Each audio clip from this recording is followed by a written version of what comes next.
Nakumpleto na ni Nikola Jokic ang record na siya ang ikatlong player sa history na merong triple-double average kasama si Russell Westbrook at itong si Oscar Robertson.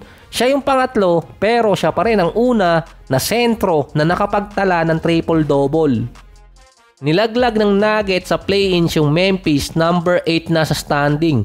Another triple-double para kay Nikola. 26 points, 16 rebounds at 13 assists. Parang siya na din ang may hawak ng record na may pinakamataas na triple-double rate na merong 22%. After din matanggal ni Coach Mike Malone, nag-ala Lebron si Nikola Jokic. Siya na yung nagko-coach ng team niya. Ang last schedule pa ng regular season, April 14. Ang huling kalaban ng Denver ay Rockets. No bearing game din yon para sa Houston. Pinapahinga na rin nila yung iba nilang key players at hindi nila pinagsasalita si Dillon Brooks. Baka kasi magising na naman si LeBron. Ang Minnesota naman nanalo versus Brooklyn at ngayon may chance pa sila makaabot sa number 6 sa standing. Kung si LeBron naghahabol na makatabla sa 6 na championship ni Jordan, si Anthony Edwards naman naghahabol na makatabla sa 6 din ni Jordan pero hindi sa bilang ng championship kundi sa bilang ng panganay. Mukhang pinaghahanda ni Edwards na after 20 years meron siyang anak na papasok ng NBA. Parang naging lottery. More entries, more chance of winning. Dapat hindi Ant-Man ang nickname ni Edwards kundi Elmo. Dahil habang nasa locker room at interview ni Randle, sumisigaw kasi si Edwards sa background na siya ang best player sa buong mundo kaya sabihin to sa mga chicks. At least merong goal si Edwards. Wala lang, shiner ko lang.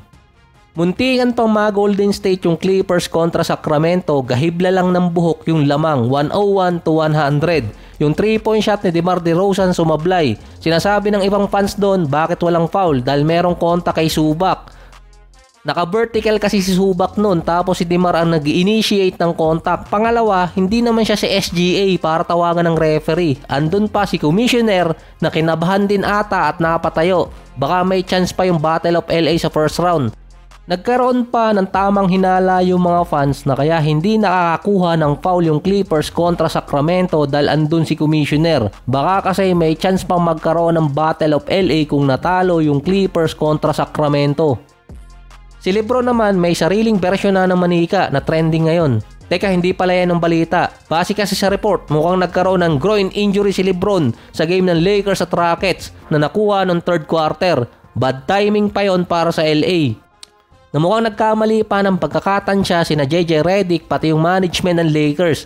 Meron kasing post doon na full force di umano ang Rockets versus Lakers dahil pinahinga ng Houston yung key players nila versus Clippers. Kaya obligado di umanong maglaro yung ibang player. 12 hours before ang game, ang official report nasa load management yung ibang key player ng Houston. Si Van Fleet, Dillon Brooks, Tari Eason, Jabari Smith, Amen Thompson at si Sengun. Sinigurado na ng Lakers na masecure yung top 3 para makapagpahinga ang kanilang key player sa next game. Mukhang babad si Aura, si Brownie sa susunod nilang laro. Sinabi rin naman ni Redick na okay lang naman si LeBron at na-tweak lang yung kaliwang betlogs niya. Hindi na rin naman siya pinalaro hanggang katapusan. Nakakatalon pa rin naman si LeBron kasama si Austin Reeves. Officially, tapos na rin yung 20-year streak ni LeBron na merong at least 25 points per game. Kaso ang average pa rin niya ngayon ay 24.7 rebounds at 8 assists per game.